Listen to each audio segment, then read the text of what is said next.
से संबंधित बुरी खबर है उन लोगों के लिए जो इसे नकार रहे थे। कश्मीरी पंडितों का नरसंहार, 34 साल बाद फिर खुला जस्टिस गंजू मर्डर केस। इस आतंकी को दी थी मौत की सजा। सिर्फ जस्टिस गंजू मर्डर केस नहीं खुला, और भी सारे खुल गए, सारे केस खुल गए, सभी केस खोल दिए गए। और ये कह दिया गया है कि भाई अब जो है आपके पास यदि कोई सबूत है, यही है justice Neelkanth Ganju, high court के जस्टिस, और ये पड़ी उनकी लाश। किसी में इतनी हिम्मत हैसियत नहीं थी कि इस लाश को उठा ले। ये कश्मीर था।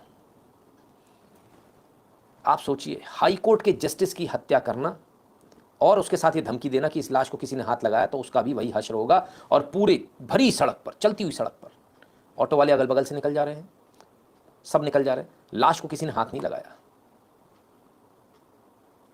ये स्थिति थी कश्मीर की। बहुत कम दिखाया, कश्मीर फाइल में कुछ नहीं दिखाया। लोग कहते बड़ा अच्छा, बड़ी अच्छी फिल्म बनाई है।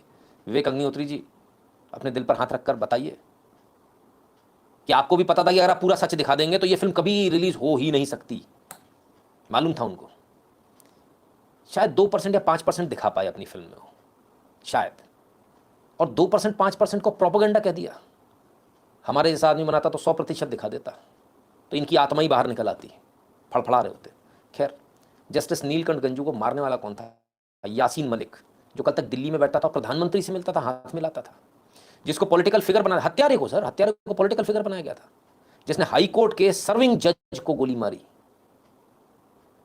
आप सोच सकते हैं क्यों मारी? 1984 में उन्होंने एक फैसला दिया मकबूल भट्ट के खिलाफ। मकबूल भट्ट एक आतंकवादी था। मकबूल भट्ट ने क्या किया?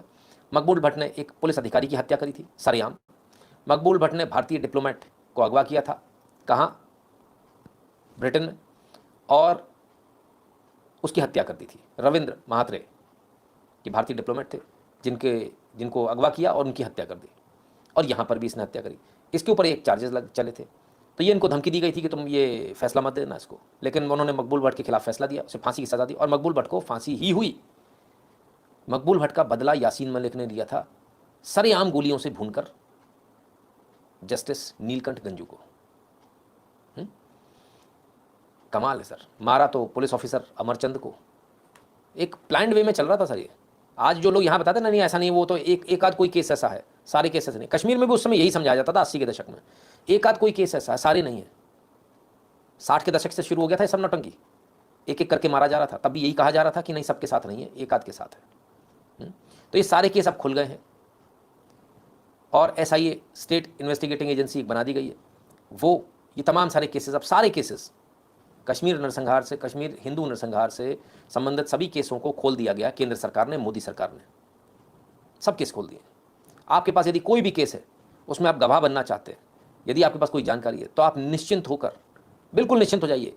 आपकी जानकारी उतनी गोपनीय रखी जाएगी जितनी भारतीय जासूसों की रखी जाती है। निश्चिंत रहिए, कभी आपकी जानकारी बाहर नहीं आने वाली। आपको कुछ नहीं करना है। 8899004976 पर आपको फ़ोन करके वो जानकारी देनी है। रिपीट कर दूँ, 8899008990, है ना? ठीक है, 8899004976, ठीक है। इस नंबर पर आप ये जानकारी भेज सकते हैं। आपकी सूचना पूर्ण रूप से सुरक्षित रखी जाएगी, किसी को नहीं दी जाएगी कि आप कौन है, कहाँ से आए, क्या आपने जानकारी दी, ठीक है ना? ईमेल भी है, SSPSIA -KMR, यानी कश्मीर, ठीक है, -KMR अंडरस्कोर नहीं, डैश है, @jkpolice.gov.in। ईमेल भी है, ईमेल के जरिए भी आप इसे साझा कर सकते हैं, अपनी जानकारियाँ दे सकते हैं। अब मेरा निवेदन एक तमाम सारे कश्मीरी हिंदुओं से, आप बेटे, आपने कहा हमारा किसी ने साथ नहीं दिया, ठीक बात है। आज वो समय आ गया है कि जब आपको अपने साथ हुए अत्याचारों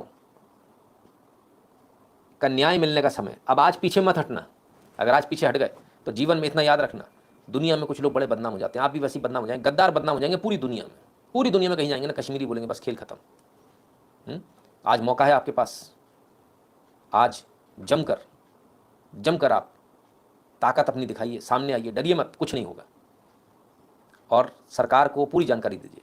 इसी प्रकार से 1984 के सिख दंगे भी खोले गए। मैं तमाम सारे सिख भाइयों से निवेदन करता हूँ, उनमें से बहुत सारे हो सकता है मुझसे नफरत करते हो, बेशक आप करते रहिए, आपकी नफरत आपको मुबारक हो, वो वहीं कायम रखिए। पर यदि आपके पास कोई जानकारी है तो उस जानकारी को लेकर जो केस खुले हैं 84 के, उसमें जाइए और न्याय आपको 100% मिलेगा। इस बात की जिम्मेदारी मैं लेता हूँ। कश्मीरियों से भी मैं इस बात को कहूँगा, आप अपना न्याय पाने के लिए अपने जो भी आपके पास सबूत है उनके साथ पहुँचिए, आपको न्याय 100% मिलेगा। फिर क्या हुआ? जेकेपीडी ने कश्मीरी हिंदू नरसंहार के मामले को फिर से खोलने के लिए सरकार का किया स्वागत। ग्लोबल कश्मीर पंडित डायस्पोरा, तो कश्मीरी हिंदू जो हैं, दुनिया भर के कश्मीरी हिंदू बड़े खुश हैं कि हिंदू नरसंहार का जो मामला है 34 वर्षों बाद, आप समझिए ये वही मामला है जिसको 19 में 22 में बार बार जो है सुप्रीम कोर्ट ने ये कहकर मना कर दिया, बोले बहुत पुराना हो गया, न्याय नहीं दे पाएंगे। उन तमाम सारे मामलों को जिनको सुप्रीम कोर्ट ने सुनने से मना कर दिया था, ये कह दिया था इन मामलों को नहीं खोल सकते, उन मामलों को खोल दिया गया है। खैर, हम बात कर रहे थे नीलकंठ गंजू को हत्यारे की। एक बीबीसी का एक पुराना वीडियो है जिसमें यासीन मलिक ये कबूल कर रहा है कि उसने नीलकंठ गंजू को मारा। You never killed the judge who tried and passed the death sentence on the JKLF leader, Makbul Butt? Yes. You never killed the judge? Yes. बाकायदा इस बीबीसी के इंटरव्यू में यासीन मलिक ने यह माना कि मैंने जज को, जस्टिस नीलकंठ गंजू को गोली मारी थी, उनकी हत्या करी थी, सरेआम सरेरा। कमाल है। और ये जेकेएलएफ के चीफ बताता अपने आप को। जेकेएलएफ का फाउंडिंग मेंबर था मकबूल भट्ट, जम्मू कश्मीर लिबरेशन फ्रंट। आतंकवादियों को बैठाया जाता था साहब दिल्ली में, आतंकवादियों, गोली मारने वालों को। अच्छा एक बात बताइए, अगर आप किसी को थप्पड़ मार देंगे तो क्या होगा? आपकी तो ऐसी की तैसी हो जाएगी, नानी याद आ जाएगी आपको, पुलिस आ जाएगी, आप रोने लगोगे, एफआईआर हो जाएगी, मुकदमे में आप परेशान हो जाओगे। यहाँ AK-47 से गोलियां चलाई जा रही हैं, जस्टिस, हाईकोर्ट के जस्टिस को मारा जा रहा है। और अपने ही एक भाई की हत्या का जब केस सुप्रीम कोर्ट के पास पहुंचता, सुप्रीम कोर्ट और वो भाई भाई हुए ना, छोटा भाई जब मारा गया, उसकी केस सुनने से सुप्रीम कोर्ट ने मना कर दिया। सोचिए, जस्टिस का केस सुनने से, जस्टिस की हत्या का केस सुनने से मना कर दिया हाईकोर्ट जस्टिस। इससे बुरा क्या हो सकता है? खैर, नदी मार्ग कश्मीरी पंडित नरसंहार मामला फिर से खुलेगा। लश्कर तैयबा के आतंकवादियों ने 24 लोगों को मार डाला था। न्यूज़ आज की नहीं है, 1 सितंबर 2022 की है। अगर आप ये सोच रहे हैं कश्मीरी नरसंहार वाले मामले अभी खुल गए, अचानक से खुल गया, तो नहीं, ये तैयारी बहुत पहले से चल रही है और एक एक करके केस खोला जा रहा है। 2022 में भी खोला गया था। सुप्रीम कोर्ट का ये नहीं हो रहा है, सुप्रीम कोर्ट ने मना कर दिया तो बैठ गए। कुछ लोग लगातार गाली देते हैं मोदी सरकार को, उनको समझना चाहिए सुप्रीम कोर्ट के मना करने के बावजूद, ये कह देने के बावजूद कि नहीं केस पुराने हो गए, सरकार अपने लेवल पर इन केसेस को खोल रही है और सबको न्याय दे रही है। आपको ये अच्छा लगा या बुरा लगा?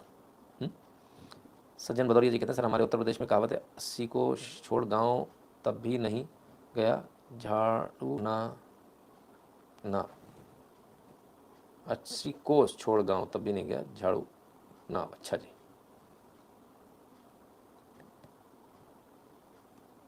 हाँ मुझे भी लग रहा है। हाँ, खैर, तो ये स्थिति है। चलिए, आर्टिकल 370 के बारे में कोई आपसे कुछ कहना चाह रहा है, और जो कह रहा है उसको देख के चौंकिएगा मत। बहुत सारे लोग परेशान हैं, बहुत सारे लोग परेशान हैं इनकी शक्ल देख के, लेकिन नहीं, सुनिए, हालात बदल गए, जज्बात बदल गए। We studied history. I mean, my understanding of 370 was also that there is this little thin glass ceiling, or there is this little thin glass wall, I'll call it.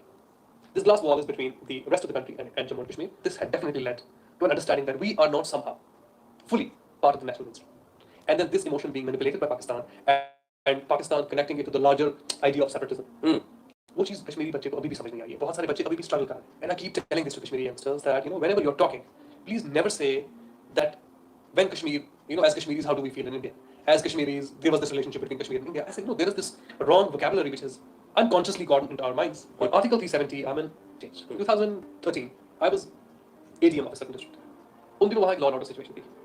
As an officer, I had to move around because there used to be so much of stone pelting. Even ADM, मुझे भेस बदल के चाहिए, I used to walk in disguise. Stone pelting से क्या हुआ था कि कश्मीर की एक पूरी जनरेशन आउट ऑफ डिसिप्लिन चली गई थी. छोटे विकेटेड, he has created a roadblock somewhere. और वो लोगों का आईडी कार्ड चेक कर रहा है.